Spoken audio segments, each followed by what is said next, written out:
بسم اللہ الرحمن الرحیم، الحمد للہ رب العالمین والصلاة والسلام علی سید المرسلین وعلی آلہ وصحبہ اجمعین۔ آج آپ کو ایک سوال کے جواب میں آسیب زدگی اور اسباب اور اس کے بچاؤ اور علاج کے بارے میں کچھ باتیں بتائیں گے۔ سب سے پہلے رسول اللہ صلی اللہ علیہ وسلم سے ایک حدیث ثابت شدہ ہے، وہ یہ کہ جنوں کی 3 قسمیں ہیں۔ ایک قسم جنات کی وہ ہے جن کے پر ہوتے ہیں اور وہ ہوا میں اڑتے رہتے ہیں، اور دوسری قسم جنات کی وہ ہے جو سانپوں اور کتوں کی شکل میں ہوتے ہیں، جانوروں کی شکل میں جی۔ اور تیسری شکل یہ ہے کہ تیسری قسم ان جنات کی ہے جو مختلف مقامات پر پڑاؤ ڈالتے ہیں، رہتے ہیں اور سفر پر رہتے ہیں۔ تو یہ مشکات شیخ الالبانی حدیث نمبر 4148 صحیح الجامع میں بھی اس کا ذکر ہے۔ اہل علم کے نزدیک جب جنوں کا خصوصی ذکر کیا جاتا ہے تو اس سے جنی کہا جاتا ہے، اور جو لوگوں کے ساتھ مل جل کر رہتے ہیں انہیں عامر کہتے ہیں، اور جو بچوں کے ساتھ چمٹ کر خوفزدہ کرتے رہتے ہیں انہیں ارواح بدروحیں کہا جاتا ہے، اور جو ان میں سے خباثت اور سرکشی پر کمر بستہ رہے تو اسے شیطان کہا جاتا ہے، اور جب یہ خباثت میں بڑھ جائے تو اسے مارد سرکش کہا جاتا ہے، اور جب یہ جن چٹانیں تک منتقل کر سکیں اور ان کی رعونت و تکبر حد سے بڑھ جائے تو اسے عفریت کہا جاتا ہے، اور یہ اس طرح کتابوں میں لکھا ہوا ہے۔ اور آسیب زدگی یعنی جو جن اور شیطان انسان کو لگ جاتے ہیں تو اس سلسلے میں جنات انسانوں کو 2 طرح سے تکلیف پہنچاتے ہیں۔ نمبر 1، یا تو انسانی جسم میں داخل ہو جاتے ہیں اور اس پر کلی طور پر کنٹرول حاصل کر لیتے ہیں، اسی کو آسیب زدگی کہتے ہیں، اور دوسرا یہ کہ پھر انسانی جسم میں داخل ہوئے بغیر مختلف انداز سے تکلیف پہنچاتے ہیں اور تنگ کرتے رہتے ہیں۔ جادو اور جنات سے بچاؤ کے سلسلے میں اس بات کا ذکر کیا گیا ہے۔ شیخ ابن عثیمین رحمہ اللہ نے بھی یہی بات ذکر فرمائی کہ جنات انسان پر یا تو اس طرح اثر انداز ہوتے ہیں جس میں انسانی میں داخل ہو کر اسے آسیب زدہ بنا دیتے ہیں، یا پھر اسے دور سے ڈورے ڈال کر خوف زدہ یا وحشت میں مبتلا کر کے تکلیف پہنچاتے رہتے ہیں۔ جنات کی طرف سے انسان کو تکلیف پہنچانے کی پہلی صورت ایسی ہے کہ اس میں انسان کی عقل و شعور ہی باقی نہیں رہتا، وہ کیا کہہ رہا ہے اور اسے کچھ علم نہیں ہوتا، اس پر پاگل پن سی کیفیت طاری ہو جاتی ہے، اور بعض اوقات تو اس کے لیے کھڑا ہونا بھی مشکل ہو جاتا ہے۔ اسے عربی میں مس یا سرع کہا جاتا ہے۔ جس شخص پر یہ کیفیت طاری ہوتی ہے اسے المسروع کہا جاتا ہے، اردو میں اسے آسیب زدگی یا جن زدگی یا جن کا چمٹنا کہتے ہیں۔ علامہ ابن قیم رحمۃ اللہ علیہ لکھتے ہیں کہ اکثر و بیشتر جنات ایسے لوگوں پر ہی غلبہ حاصل کرتے ہیں، کامیاب ہوتے ہیں جن کے دین سے واقفیت کم ہوتی ہے، جن کی زبان اور دل میں اللہ کی یاد، اللہ کی پناہ پکڑنے، نبوی اذکار اور وظائف اور دیگر حفاظتی تدابیر سے لا تعلق ہوتے ہیں۔ گویا خبیث جنات ایسے آدمی پر ہی حملہ آور ہوتے ہیں جو اذکار، وظائف وغیرہ سے مسلح نہیں ہوتے ہیں۔ بالفاظ دیگر جن اوقات میں انسان ایسی حفاظتی تدابیر سے تہی دامن ہوتا ہے، انہی اوقات میں جنات اس پر غلبہ حاصل کرتے ہیں۔ زاد المعاد۔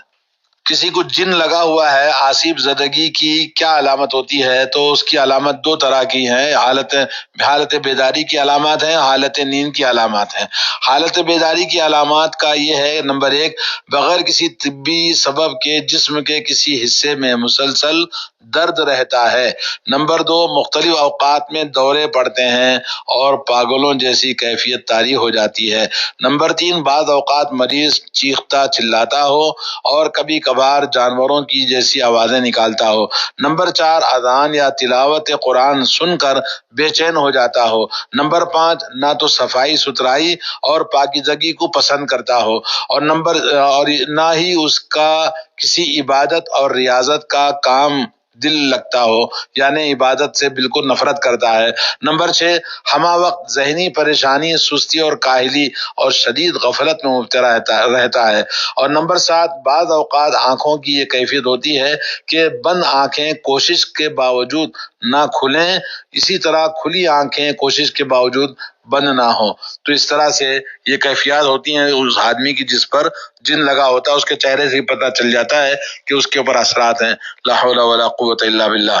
حالت نیند کی جو علامات ہیں، نمبر 1 نیند کی کمی اور بے خوابی کی کیفیت طاری ہو جاتی ہے۔ نمبر 2 نیند میں انسان بار بار ڈر جاتا ہے۔ نمبر 3 ڈراؤنے خواب دیکھتا ہے۔ نمبر 4 خواب میں خوفناک سائے، ڈراؤنی صورتیں یا مختلف جانور جیسے بلی، کتا، سانپ، اونٹ، شیر، لومڑی اور چوہا وغیرہ دیکھتا ہے۔ نمبر 5 خواب میں خود کو بلندی سے گرتے ہوئے دیکھتا ہو۔ اور نمبر 6 خواب میں اپنی انگلیوں کو کاٹتے ہوئے دیکھتا ہو۔ نمبر 7 خواب میں یہ دیکھتا ہو کہ کوئی گلا دبانے کی کوشش کر رہا ہے۔ نمبر 8 خواب میں یہ دیکھتا ہو کہ کوئی قتل کرنے کی کوشش کر رہا ہے۔ نمبر 9 خواب میں خود کو کسی قبرستان یا کسی اور وحشت ناک مقام پر دیکھتا ہے۔ نمبر 10 خواب میں خود کو بہت زیادہ ہنستے ہوئے یا بہت زیادہ روتے ہوئے دیکھتا ہے۔ آصف زدگی کی تشخیص، درجے بالا علامات کے ذریعے آپ آصف زدگی کا پتہ لگایا جا سکتا ہے۔ اس کے علاوہ آصف زدگی کی پہچان کا ایک طریقہ یہ بھی ہے کہ مریض کے کان میں اونچی آواز سے اذان کے کلمات پڑھنا شروع کر دیں اور مسلسل پڑھتے جائیں۔ مریض اگر آصف زدہ ہوگا تو ایسا کرنے سے اس پر غشی طاری ہو جائے گی اور بے ہوش ہو کر گر پڑے گا اور چیخ و پکار، آہ و بکا کرنے لگے گا یا بالکل خاموش ہو جائے گا اور اپنی نگاہ آسمان کی جانب گاڑ دے گا یا دائیں یا بائیں جانب مرکوز کر دے گا۔ اسی طرح بعض اوقات مسنون اذکار وظائف پڑھنے کا بھی مریض پر بڑا اثر ہوتا ہے۔ بعض اوقات اس کے اذان یا اذکار سن کر جن حاضر بھی ہو جاتا ہے، اور کبھی قرآن مجید کی تلاوت، کوئی بھی سورہ پڑھیں اور یا ایک آیت الکرسی پڑھیں تو جن حاضر بھی ہوتا ہے اور بے ہوش ہو جاتا ہے جس پر آصف لگا ہے۔ آصف زدگی کے خاص حالات، اہل علم کا کہنا ہے کہ ہر وقت جن کو انسان پر غلبہ پانے یا اسے چمٹنے کی طاقت نہیں ہوتی ہے، بلکہ انسان خود بعض اوقات اپنی کمزوریوں کی وجہ سے ایسے حالات پیدا کرتا ہے جن کو اس پر مسلط ہونے کا موقع مل جاتا ہے، اور وہ خاص حالات حسب ذیل ہیں۔ سخت غصے کی حالت میں، نمبر 2 خوف کی حالت میں، سخت خوف زدہ ہو، اور نمبر 3 ہے کہ سخت غفلت کی حالت میں، نمبر 4 انتہائی خوشی کی حالت میں، نمبر 5 حرام طریقے سے شہوت رانی کی حالت میں، نمبر 6 عمدن یا لاشعوری طور پر جنات کو تکلیف پہنچانے کی حالت میں۔ کو جن کیوں لگتا ہے، آصف زدہ کیوں ہوتا ہے، اس کے اسباب کیا ہے؟ عموماً جو وجوہات کی بنا پر انسان آصف زدگی کا شکار ہوتا ہے وہ یہ ہیں۔ نمبر 1 بدعمالیوں کی وجہ سے اللہ کی پکڑ۔ اہل علم کا کہنا ہے کہ بعض اوقات ایسا بھی ہوتا ہے کہ انسان اللہ کی اطاعت کے کاموں سے غفلت و لاپرواہی اور شب و روز گناہوں کے ارتکاب کی وجہ سے آصف زدگی کا شکار ہو جاتا ہے، اور اس میں اللہ کی طرف سے سزا کا پہلو غالب ہوتا ہے۔ نمبر 2 عشق و محبت، بعض اوقات جنات عورتوں پر یا چڑیلیں مردوں پر عاشق ہو جاتی ہیں، اس لیے ان میں داخل ہو جاتی ہیں۔ نمبر 3 انتقامی جذبہ، یعنی بعض اوقات ایسا بھی ہوتا ہے کہ لا علمی میں انسانوں کے ہاتھوں جنات کو کوئی تکلیف پہنچ جاتی ہے، چنانچہ انتقام کے طور پر وہ انسان کو چمٹ جاتے ہیں اور تکلیف پہنچانے کی کوشش کرتے ہیں۔ نمبر 4 بلا وجہ شرارت، یعنی بعض اوقات جنات محض شرارت کی غرض سے انسان کو تنگ کرتے ہیں، چنانچہ علامہ ابن تیمیہ رحمۃ اللہ علیہ فرماتے ہیں انسانوں پر جنات کی آصف زدگی بعض اوقات عشق اور نفسانی خواہشات کی وجہ سے ہوتی ہے۔ جس طرح انسانوں میں سے کوئی کسی دوسرے کا عاشق ہو جاتا ہے، اسی طرح جن بھی کسی مرد یا عورت کے عشق میں گرفتار ہو جاتا ہے۔ اکثر و بیشتر جنات کے چمٹنے کا سبب جنوں کا بدلہ لینے کا جذبہ بھی ہوتا ہے۔ ایسا اس طرح ہوتا ہے کہ انہیں کسی انسان سے لا علمی میں تکلیف پہنچ جاتی ہے اور وہ سمجھتے ہیں کہ اس نے ایسا قصدن کیا ہے۔ مثلا کوئی شخص کسی جن پر پیشاب کر دیتا ہے یا اس پر گرم پانی ڈال دیتا ہے یا کسی کو قتل کر بیٹھتا ہے، حالانکہ انسان کو ان چیزوں کا علم بھی نہیں ہوتا، لیکن چونکہ جنوں میں جہالت کے ساتھ ساتھ ظلم کی روش بھی عام ہے، اس لیے وہ انسانوں کو بہت سخت سزا دینا شروع کر دیتے ہیں۔ بعض اوقات ایسا ہوتا ہے کہ جنوں کی طرف سے شرارت بلا وجہ ہوتی ہے، جیسا کہ انسانوں میں بعض بیوقوف لوگ بلا وجہ دوسروں کو تکلیف پہنچاتے ہیں۔ فتاوی ابن تیمیہ میں یہ بات لکھی ہوئی ہے۔ 5 جادو کے ذریعے، بعض اوقات آصف زدگی کا سبب جادو بھی ہوتا ہے، یعنی جادوگر کسی کے کہنے پر یا اپنے جادوئی عملیات کے ذریعے کسی خاص شخص کو تنگ کرنے کے لیے جن بھیج دیتا ہے، اور جن اس کے شخص پر داخل ہو جاتا ہے اور پھر گاہے گاہے اسے تنگ کرتا رہتا ہے۔ کبھی اس پر دیوانگی کی کیفیت طاری ہو جاتی ہے تو کبھی مختلف دورے اس پر پڑتے رہتے ہیں۔ جنات کے سبب لاحق ہونے والے امراض، جنات انسانوں کے لیے بہت سے امراض کا سبب بنتے ہیں، ان امراض میں سے چند کا یہ مشہور ہیں۔ نمبر 1، انسان کو خوف و دہشت میں مبتلا کرنا۔ نمبر 2، نفسیاتی اور اعصابی امراض جیسے پاگل پن، غم، غصہ، قلق اور بے چینی، مرگی کی بیماری، وسوسے اور شخصیت میں خلل واقع ہو جاتا ہے۔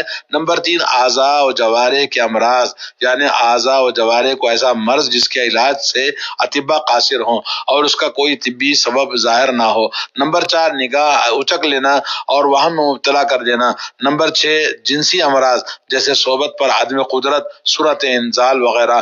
نمبر 6 یہ ہے کہ نسوانی امراض جیسے بانجھ پن، خون رسنا، ماہواری کی بے قاعدگی، سوزش، جلن وغیرہ۔ نمبر 7، ایسے دو آدمیوں کے درمیان عداوت اور دشمنی، بغض اور نفرت اور تفرقہ پیدا کر دینا جن میں باہمی گہرا رابط ہو، جیسے میاں بیوی اور شریک تجارت، دو دوستوں کے درمیان، افراد خاندان میں نفرتیں پیدا کرنا، دشمنیاں ہو جاتی ہیں۔ نمبر 8، مکانات اور جائیداد کے ساتھ کھلواڑ کرنا، ان کو نقصان پہنچانا، جیسے آگ لگا دینا، سامان الٹ پلٹ کر دینا، گھر پر پتھر برسانا اور شیاطین آصف زدگی کا علاج کرنے والے کے لیے ضروری ہے ان باتوں کا خیال رکھے۔ معالج کے لیے ضروری ہے کہ وہ باوضو اور اس کے جسم کا لباس اور مطلوبہ جگہ پاک صاف ہونا چاہیے۔ نمبر 2، علاج کرنے سے پہلے خود اپنے جسم پر سورہ فاتحہ، آیت الکرسی اور سورہ فرق، سورہ ناس، سورہ بقرہ کی آخری 2 آیات اور درود ابراہیم پڑھ کر پھونک لے، دم کر لے۔ اور نمبر 3، اپنے اوپر اعتماد رکھے کہ اس کے پاس ایسا ہتھیار ہے جس سے بڑے سے بڑا جن اور شیطان کو وہ ڈرا سکتا ہے اور اس کو ہٹا سکتا ہے۔ نمبر 4، اللہ پر توکل اور بھروسہ رکھے اور تقدیر پر ناقابل متزلزل ایمان رکھے۔ نمبر 5، معالج کے لیے ضروری ہے کہ وہ پرہیزگار اور اپنے ظاہر و باطن میں دیندار ہو، نیز اطاعت کے ان اعمال کا پابند ہو جن کے ذریعے وہ شیطان کو ذلیل و خوار کر سکے۔ نمبر 6، معالج کے لیے ضروری ہے کہ دم پڑنے کے ساتھ ساتھ دعوت کا فریضہ، امر بالمعروف نہی عن المنکر کے پہلو کو بھی مد نظر رکھے۔ مریض اور اس کے متعلقہ لوگوں کو اللہ سے تقوی، نمازوں کی حفاظت، ذکر اور دعا کی کثرت اور نافرمانیوں سے کنارہ کش رہنے اور اللہ کی تقدیر پر صبر اور استقامت اختیار کرنے کی تلقین کرے۔ نمبر 7، معالج پر ضروری ہے کہ وہ مریض کے حالات کی معرفت حاصل کرے، کیونکہ مریض کے احوال کی گہرائی میں اترنا، اس کے مرض کے اسباب و متعلقات کو پہچان کرنا اہم ترین معاملہ ہوتا ہے۔ نمبر 8، معالج جنوں کی دھمکیوں سے مرعوب اور خوف زدہ نہ ہو، کیونکہ شیطان ہر تدبیر کو ضعیف اور کمزور کرنے کی کوشش کرتا ہے اور اس کو ڈراتا ہے اور دھمکاتا ہے۔ اور نمبر 9، معالج کو یہ بات بھی یاد رکھے کہ جن زیادہ تر جھوٹ بولتے ہیں اور ہر معاملے میں سچے نہیں ہوتے۔ نمبر 10، مریض اگر کوئی غیر محرم عورت ہے تو اس کے کسی محرم رشتہ دار کی موجودگی میں اس کا علاج کرے اور پردے کا اہتمام کرے۔ نمبر 11، معالج اپنی نیت کو خالص رکھے، دم کا مقصد دولت سمیٹنا، ریاکاری نہ ہو، بلکہ اللہ کے پاس اجر و ثواب اور اس کا نصب العین یہ ہے کہ اخلاص کے ساتھ وہ کام کرے۔ 12 یہ ہے کہ معالج پر ضروری ہے کہ وہ مریض کے دل میں امید کی روح بیدار کرے اور مرض کا معاملہ اس پر آسان کرے اور اپنی اہمیت کو جتانے کے لیے اسے ہولناک نہ بنائے۔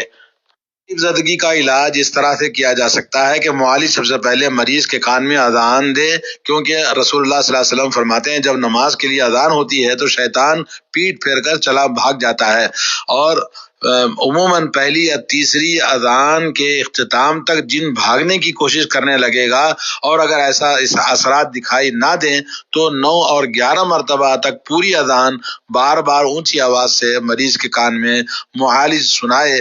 پھر معالج قرآن پڑھ کر مریض کے اوپر دم کرے۔ جن آیات کو پڑھ کر مریض پر دم کیا جائے وہ درج ذیل ہیں: نمبر 1 سورہ فاتحہ، نمبر 2 سورہ بقرہ کی ابتدائی 5 آیات اور نمبر 3 سورہ بقرہ کی آیت نمبر 163 اور 164 اور نمبر 4 آیت الکرسی، نمبر 5 سورہ بقرہ کی آخری 2 آیات اور نمبر 6 سورہ آل عمران کی آیات نمبر 18 اور 19، نمبر 7 سورہ اعراف کی آیت نمبر 54 اور 56 اور نمبر 8 سورہ مومنون کی آیات 15 سے 118 تک، اور نمبر 9 سورہ صافات کی 1 آیت سے 10 آیات تک، اور نمبر 10 سورہ احقاف کی آیت نمبر 29 سے 32 تک، اور نمبر 11 سورہ رحمان کی آیات 33 سے 36 تک، اور نمبر 12 سورہ حشر کی آیات 21 سے 24 تک، اور نمبر 13 سورہ جن کی آیات 1 سے 9 تک، اور نمبر 14 سورہ حمزہ، نمبر 15 سورہ اخلاص، نمبر 16 سورہ فلق، اور نمبر 17 سورۃ الناس۔ پورا بالا آیات کے پڑھ کر دم کرنے کے بعد درج ذیل 3 حالات میں سے کوئی ایک حالت پیش آ سکتی ہے۔ نمبر 1 مریض پر بے ہوشی طاری ہو جائے اور جن گفتگو کرنے لگے۔ نمبر 2 مریض بے ہوش نہ ہو لیکن اس پر بعض علامات ظاہر ہو جاتی ہیں۔ نمبر 3 مذکورہ دونوں حالتوں میں سے کوئی بھی حالت سامنے نہ آئے تو اس صورت میں مریض کا مرض طبی یا نفسیاتی طور پر متصور ہوگا، یعنی فزیکلی اس کا کوئی پرابلم ہوگا۔ جب مریض پر بے ہوشی طاری ہو جائے اور جن گفتگو کرنے لگے تو معالج اس سے درج ذیل سوالات کرے: تمہارا نام کیا ہے؟ تمہارا دین کیا ہے؟ تمہارے لگنے اور چمٹنے کی وجہ کیا ہے؟ اگر اس کے لگنے کی وجہ کوئی ایسا منکر کام ہے جسے اللہ نے حرام کر دیا ہے تو اسے بتایا جائے کہ یہ کام حرام ہے تاکہ اس پر حجت قائم ہو جائے۔ اسی طرح یہ بھی بتایا جائے کہ اس کے بارے میں اللہ اور اس کے رسول صلی اللہ علیہ وسلم کا فیصلہ نافذ کیا جائے گا۔ لیکن اگر اس کے لگنے کی وجہ انسان سے انتقام اور بدلہ لینا ہے تو بتایا جائے کہ اس انسان سے عمدن تمہیں تکلیف نہیں دینا مقصد تھا، اور جو عمدن کسی کو تکلیف نہ دے وہ سزا کا مستحق نہیں۔ اگر انسان نے اپنے گھر اور اپنی کسی ملکیت میں کوئی کام کیا جس سے جن کو تکلیف پہنچی ہے تو یہ بتایا جائے کہ گھر اس کی ملکیت ہے اور اس میں ہر جائز تصرف کرنے کا اس کو حق ہے، اور تمہیں انسان کی اجازت کے بغیر اس کی ملکیت گھر میں رہنے کا تمہیں کوئی حق نہیں۔ معالج اسی طرح جن کو اللہ اور اس کے رسول صلی اللہ علیہ وسلم کا فیصلہ سناتا رہے، اس پر حجت قائم کرتا رہے، اسے معروف کا حکم دیتا رہے اور منکر سے روکتا رہے، جس طرح انسان کے ساتھ کیا جاتا ہے۔ اگر وعد و نصیحت کے ذریعے جن اور راہ راست پر آ جاتا ہے تو بڑی اچھی بات ہے، ورنہ معالج کو حق ہے کہ اسے ڈانٹ ڈپٹ کر دھمکی دے اور لعن و طعن اور سب و شتم کرے اور اسے جانے کا حکم دے۔ اس طرح جن چلا جائے گا اور مریض نارمل حالت میں ہو جائے گا۔ ہم سب کی حفاظت فرمائے اللہ رب العالمین، ہم سب کو توفیق عطا فرمائے۔ السلام علیکم ورحمۃ اللہ وبرکاتہ۔ ناظرین اکرام، اسلامک ٹی وی اس چینل کو ابھی تک جنہوں نے سبسکرائب نہیں کیا ہے برائے مہربانی اس چینل کو سبسکرائب ضرور کریں، اور ہر دن کی اپڈیٹ کے لیے اس کے ساتھ ہی ایک بیل، ایک گھنٹی کا نشان آئے گا، اسے آپ ضرور پریس کریں اور اسے دبا کر آپ ہمارے ساتھ تعاون فرمائیں۔ اللہ کے دین کی دعوت اور لوگوں تک پہنچانے کے لیے اس ویڈیو کو ضرور لائک، شیئر، کمنٹ اور سبسکرائب کریں۔ آپ کے اس چینل کو اور بہتر بنانے کے لیے آپ کا ساتھ ضروری ہے۔